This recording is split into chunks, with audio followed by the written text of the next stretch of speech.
warahmatullahi wabarakatuh. Alhamdulillahi rabbil alamin, wassalatu wassalam ala asyrafil anbiya'i wal mursalin wa ala alihi wa sahbihi ajma'in. Subhanaka la ilma lana illa ma 'allamtana innaka antal alimul hakim. La haula wa la quwwata illa billahil aliyyil azim. Rabbi shrah li sadri wa yassir li amri wahlul 'uqdatam min lisani yafqahu qawli. Allahumma iftah alaina bi futuhil 'arifin bik. Allahumma ja'alna minal ladzina yastami'una al-qawla fayattabi'una ahsana. Allahumma 'allimna mimma jahilna wanfa'na bima 'allamtana wa zidna ilman nafi'a ya rabbal alamin. Kata musannif rahimahullah taala, kita di muka surat 8 katanya yang jawi dalil ijmali. Kata musannif rahimahullah taala, dalil ijmali dikendaki dengan dalil yang mesti kita mengetahui ialah dalil ijmali jua, iaitu dalil pendek yang empunyanya lemah daripada menghuraikan yang payah-payah. Pertanyaan orang yang datang menanya kepadanya, seperti ditanyakan kepadanya apa dalil atas adanya Allah Ta'ala, maka dijawabnya alam ini dan tidak kuasa jawab dengan panjang lagi. Maka orang ini sudah dinamakan orang yang mengetahuinya dan tidak dinamakan muqallid lagi. Baik, hadirin sekalian, pertama sekali syukur terima kasih kita kepada Allah Ta'ala. Kesyukuran kita pertama sekali nikmat hidup yang masih Allah Ta'ala anugerah dan beri pada kita. Syukur juga kita dapat Islam, yang kita dah Islam sejak kecil lagi. Lebih-lebih lagi syukur kita Allah Ta'ala jadikan kita boleh datang ke masjid, ke surau, ke majlis ilmu dan membenarkan semua ajaran Nabi SAW.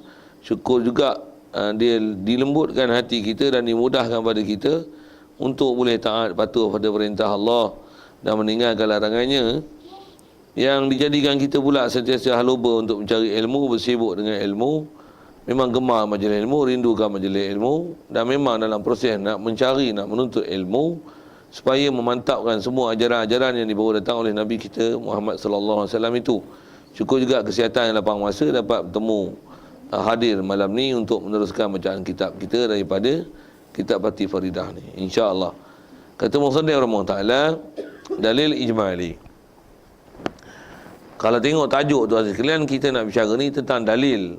Dia nak sebut tentang dalil ni kerana antara yang telah kita belajar dulu, kita sebagai orang Islam wajib keluarkan diri daripada hukum taklid.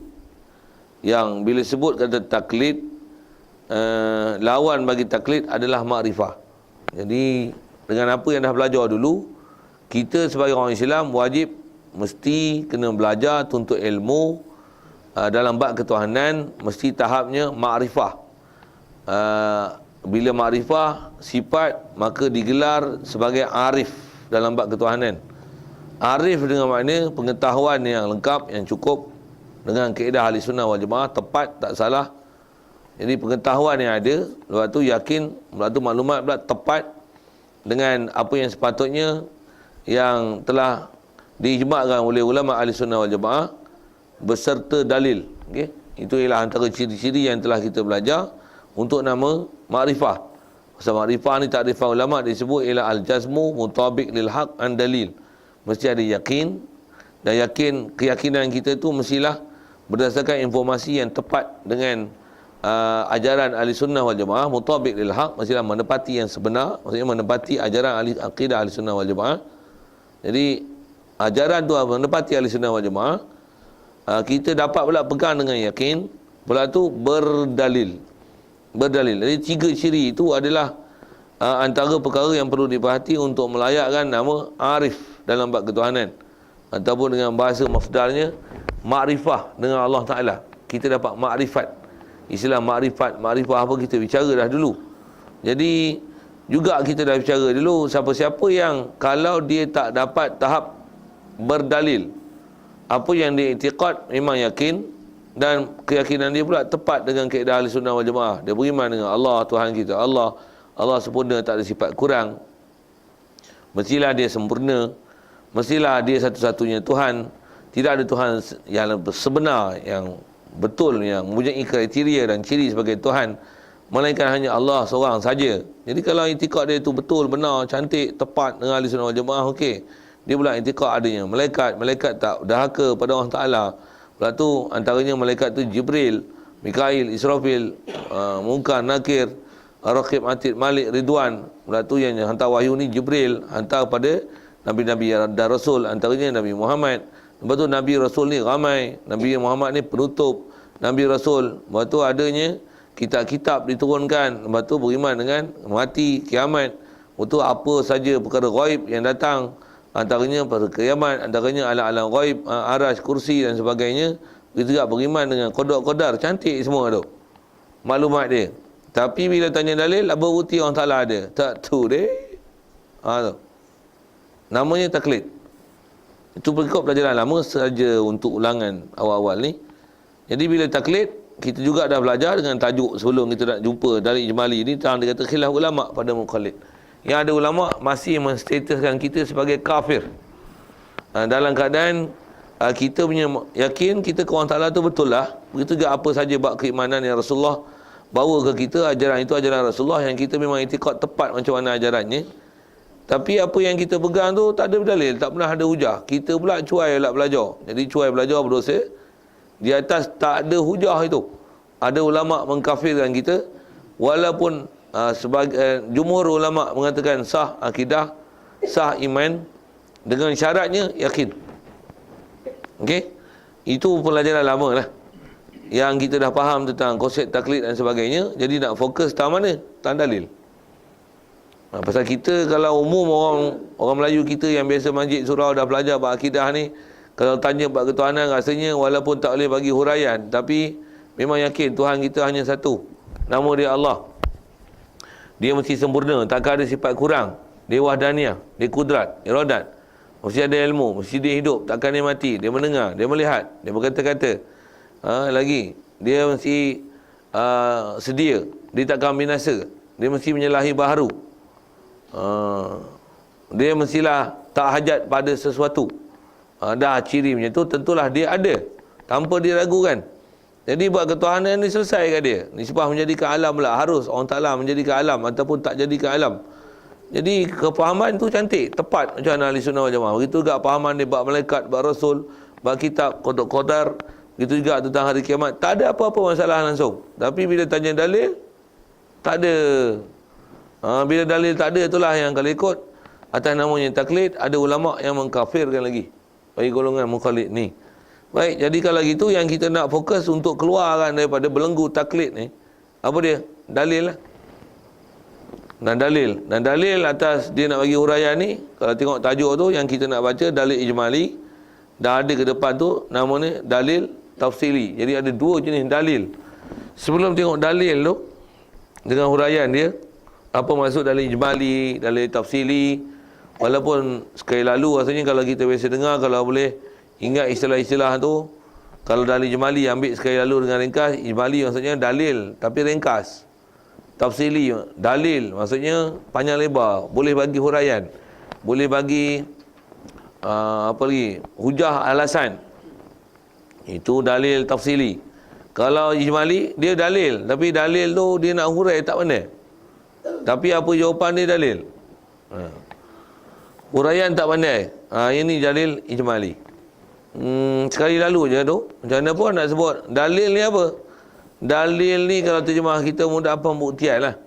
Macam mana pun, apa dia dalil ni sebenarnya? Dalil ialah sesuatu yang menunjukkan dengan apa yang kita boleh nampak dan lihat.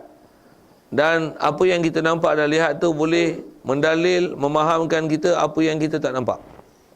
Itulah dalil. Kalau sebut dalil bunuh, padahal tak pernah tengok bunuh. Kalau tengok bunuh tu syahid, saksi. Dalil bunuh maksudnya ada benda yang kita nampak dan lihat, tapi tak nampaklah kejadian bunuh. Hak tu kita boleh kaitkan, dan dengan faham apa yang dilihat, yang kita boleh kaitkan dengan pembunuhan itu, maka sabit orang itu boleh dituduh sebagai pembunuh. Itulah dalil. Saja nak fahamkan bahasa dalil tu. Macam kita tengok asap, api tak nampak. Tapi bila tengok asap, ada api. Itu kan nampak api. Kalau nampak api, itu bukan dalil ke api. Itu syahid api. Maksudnya nampak dengan mata kepala api. Macam kita Masih nak sebut tahan dalil tu. Tengok bangunan canggih, tengok bangunan, tentulah kita kata pembuat dia pakar, handal. Padahal tak kenal pembuat dia. Dengan tengok alat apa yang dia buat, apa yang disediakan, kemahiran apa yang boleh dilihat dengan mata kepala, maka kita akan dapat lihat dan boleh faham benda yang di sebalik. Itulah ghaib. Siapa dia? Pembuat dia. Dan kita boleh faham ciri-ciri dia. Itulah dalil. Macam mana kita berselisih kereta, ada kereta yang berselisih itu bagi lampu. Kita nampak lampu kita, tapi faham hati-hati kat depan. Accident ke, binatang ke, JPJ polis tu selalu sangat dah faham tu. Banjir ke, pokok tumbang ke, apa saja tu kemungkinan berlaku. Ada accident ke, apa saja tu. Jadi lampu tu yang kita nampak, daripada lampu faham apa yang tak nampak. Itu dalil. Jadi lampu tu dalil kan faham apa yang tak nampak. Jadi kita dengan Allah Ta'ala tak pernah tengok, malaikat tak pernah tengok, akhirat tak pernah nampak, tuan-tuan. Alam kubur kita pun dah pernah rasa, kubur nampak. Tapi macam mana yang nak kata berdalil, apa kaedah nak berhujah dengan apa yang kita nampak alam ni, lepas tu boleh faham ke Allah Ta'ala dengan segala sifat kesempurnaan dia. Macam mana tengok alam boleh faham Allah Ta'ala memang dia ada, memang dia kuasa, memang dia kendak, memang dia hidup, memang dia dengar, memang dia lihat, ada sifat kesempurnaan pada dia. Antaranya berkata-kata, mestilah dia awal, maksudnya tak ada permulaan, mestilah ada dia yang sedia, yang kidam, dan dia tak akan ada penghujung.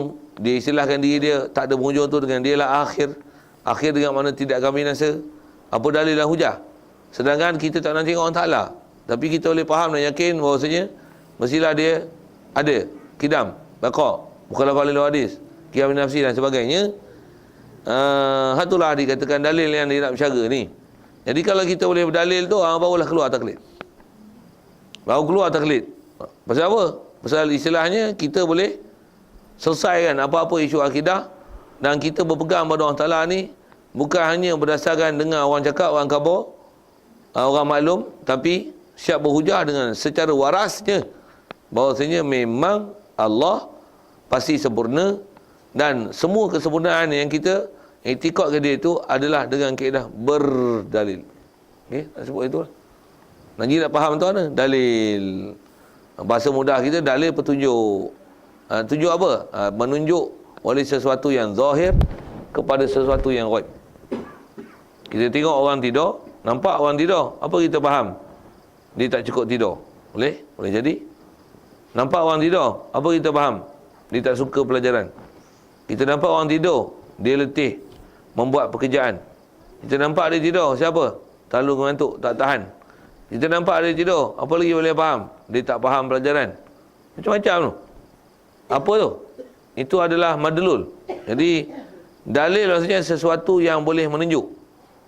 Yang menunjuk, yang tidur adalah dalil menunjukkan, tadi saya sebut, tak faham pelajaran, ataupun lebih faham, ataupun letih, penat, ataupun sakit, tak minat. Itu adalah dipanggil madlul. Pasal bila sebut dalil, mesti ada madlul. Dalil penunjuk, madlul yang ditunjuk. Nampak lampu kereta berkelip, bila selisih, faham ada kemalangan. Lampu kereta tu dipanggil dalil, kemalangan itu dipanggil madlul. Madlul. Macam mana kita akan jumpa nanti kalau sebut kita ada, kita nampak kita, tapi kita faham mestilah ada Tuhan yang menjadikan kita. Kita ni adalah dalil menunjukkan yang madlulkan Allah Ta'ala. Saja saya nak guna bahasa madlul tu.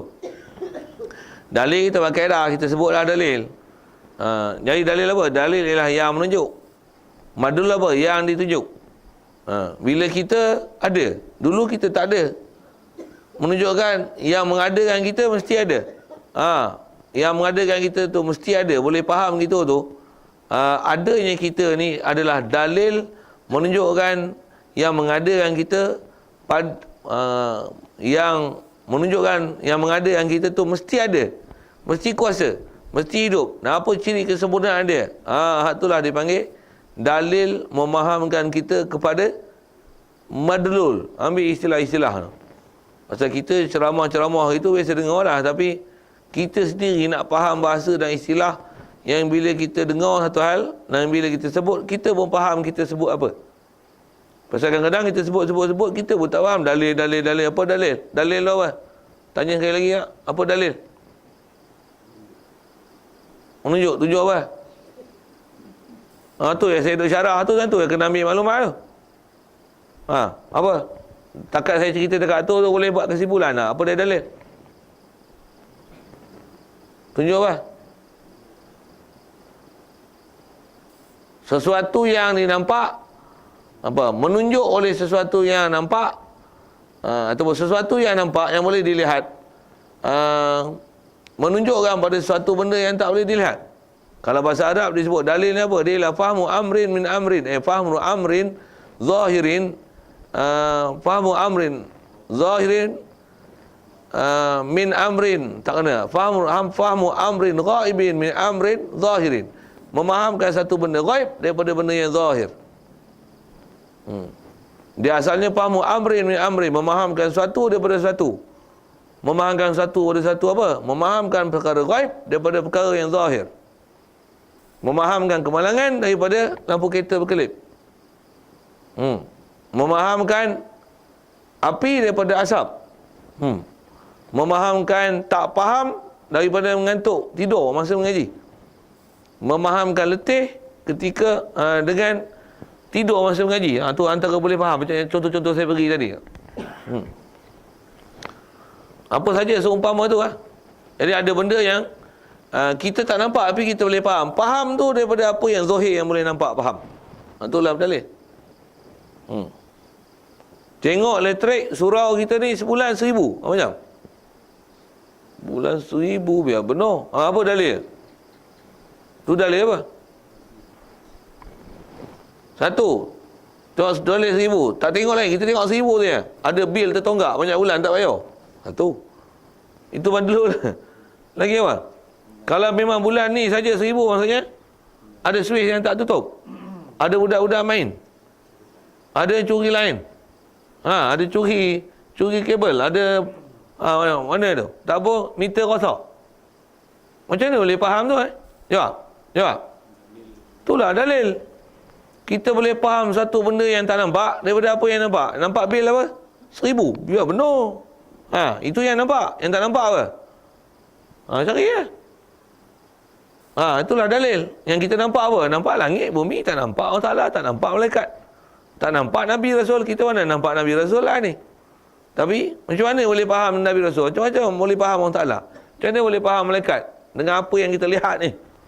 Itu boleh berdalil ke Allah Ta'ala. Macam mana pun yang tu yang ulama kita ajar berdalil. Dan cara dalil ni dua lah disebut. Ada ijmali, tafsili. Saya sebut tadi tu dengan boleh hurai, boleh faham, mantap fahaman tu. Itulah dipanggil dalil tafsili. Tu dalil tafsili dah tu. Dalil ijmali ni apa? Jawapan tu dalil tapi tak faham.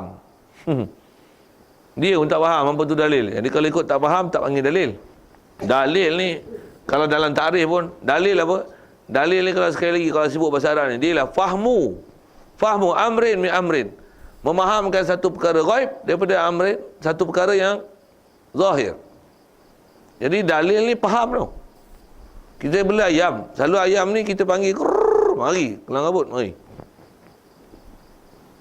Ni pagi tadi kita krrr, apa tu? Ayam. Ayam punya. Waduh. Itu yang kita nampak. Yang tak nampak apa? Penyakit. Penyakit apa? Penyakit. Ataupun kita panggil krrrr. Mana ayam seekor tak ada? Selalu ada 40-50 ekor. Pula tu kadang-kadang kita buka pintu rumah pun mari lah. Tak panggil lagi. Pasal dia tahu waktu kita pergi makan ni. Dia tunggu siap lah. Ini kita panggil krrrr, habis suara. Pedih yang nak tegak. Krrrr, krrrr, tak mari. Okey, yang kita nampak apa? Tak mari. Yang faham apa? Kena curi kot. Apa tu? Kekenyang. Kenyang siapa pergi makan? Figure lah. Cari lah. Itulah dalil. Itulah dalil. Tengok clue petunjuk. Oh, betul lah. Tengok bulu bertabung. Orang sapu dah kalau itu. Macam mana boleh faham? Kita tak nampak orang mencuri. Macam mana boleh faham orang mencuri? Tengoklah dalil. Tengoklah penunjuk yang ada. Kalau bahasa dalil ni, clue. Dalil clue.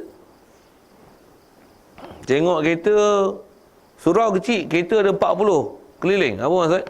Ramai orang main mengaji. Yang nampak kereta tak nampak orang lagi. Tapi faham dah ramai orang. Mana tahu? Ada kereta, adalah orang. Ni tengok seorang saja, gelap aja. Apa faham? Ya, mana tahu ada orang tak ada orang, nampak gelap. Kau nampak gelap, mana kau nampak orang? Gelap tu lah mendalilkan tak ada orang. Tu dalil. Tak ada orang tu, madlul. Okey, siap. Saya ajar apa ni? Ajar bahasa, dalil. Baik.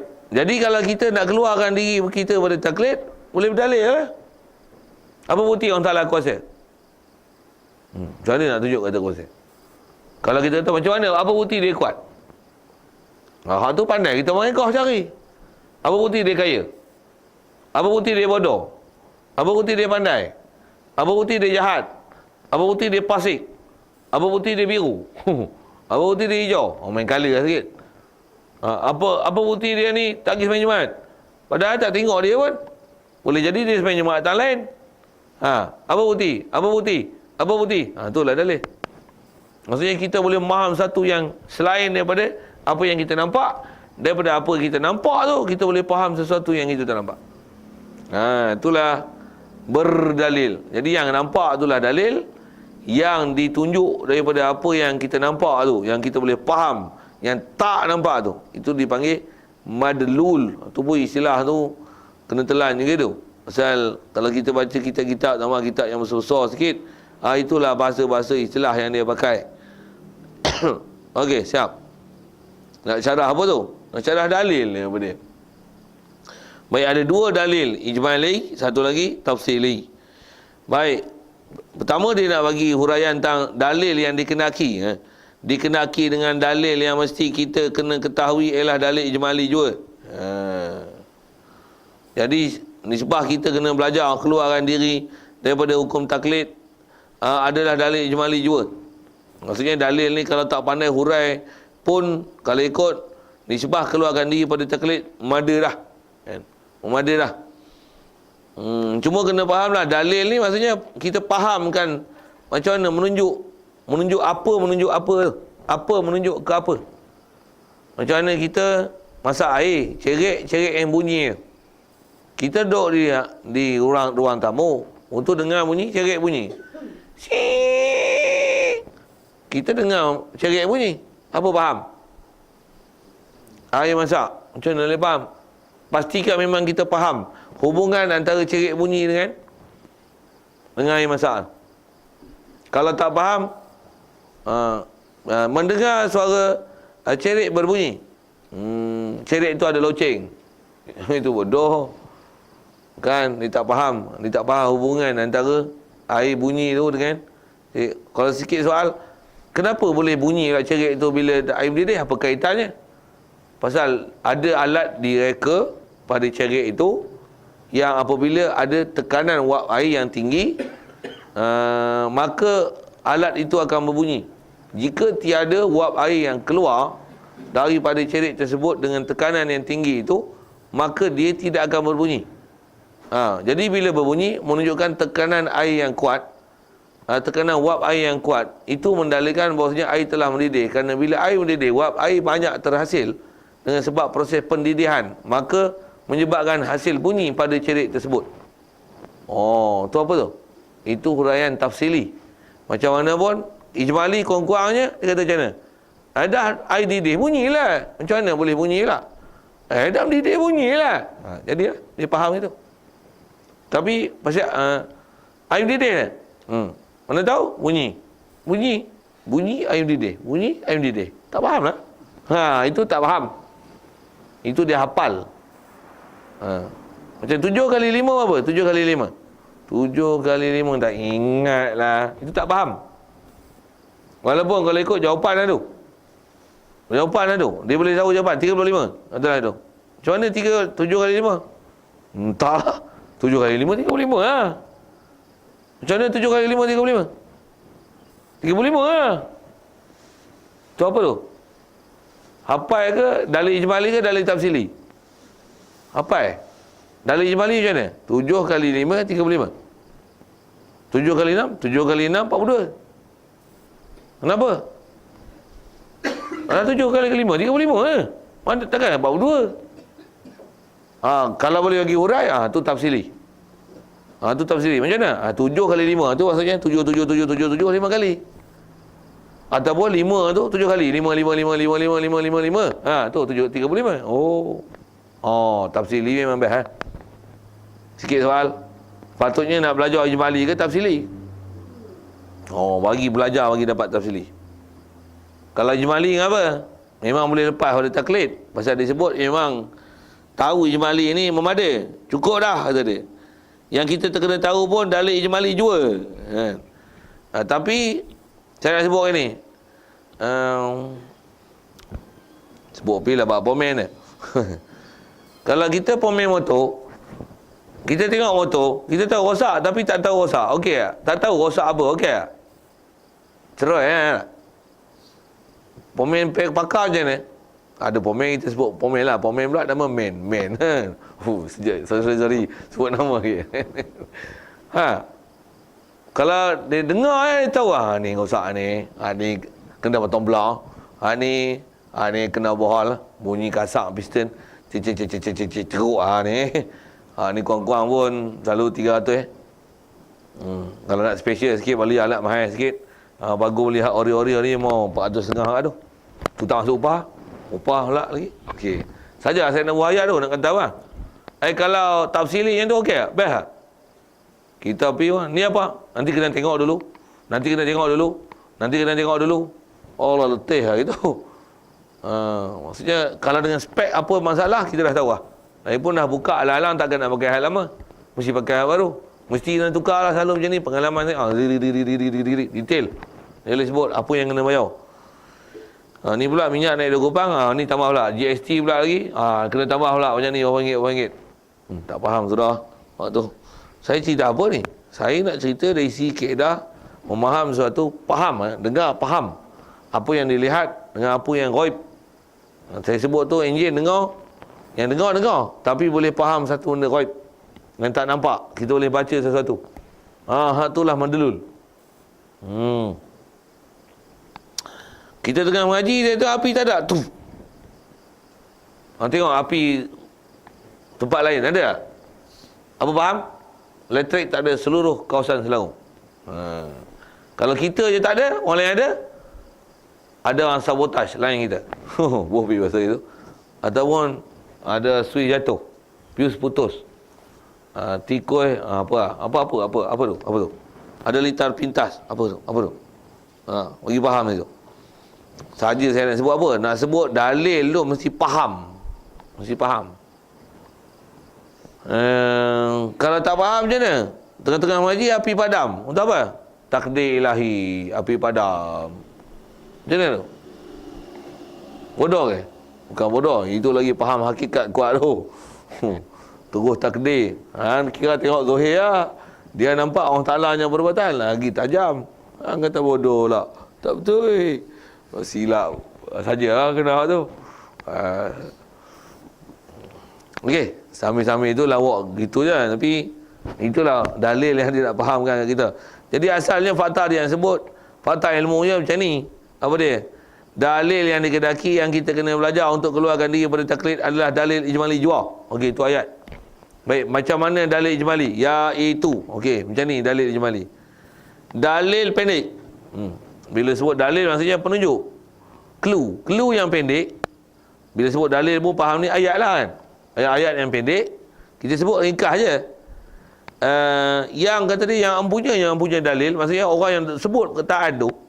Yang kalau kita tanya apa dalil? Apa dalil? Orang yang menyebut kalimah itu, ayat itu. Dalam ayat pendek. Lemah daripada menghuraikan. Ni lemah kita hurai. Hurai tak mana? Hurai yang payah-payah pertanyaan orang. Bila orang tanya yang pelik-pelik, dia tak boleh jawab. Kenapa? Mana aku tahu, tapi aku tahu itulah. Dah ada asap. Api si ada lah, terbakar tu. Macam mana kau tahu? Bagi hurai sikit. Tak reti, hurai-hurai. Dia tak reti nak hurai apa. Orang soal tu, apa kaitannya api dengan asap? Bukan ada api yang kadang-kadang tak ada asap ke? Macam mana kau boleh faham mesti ada asap, tapi kadang ada benda berasap, api tak ada?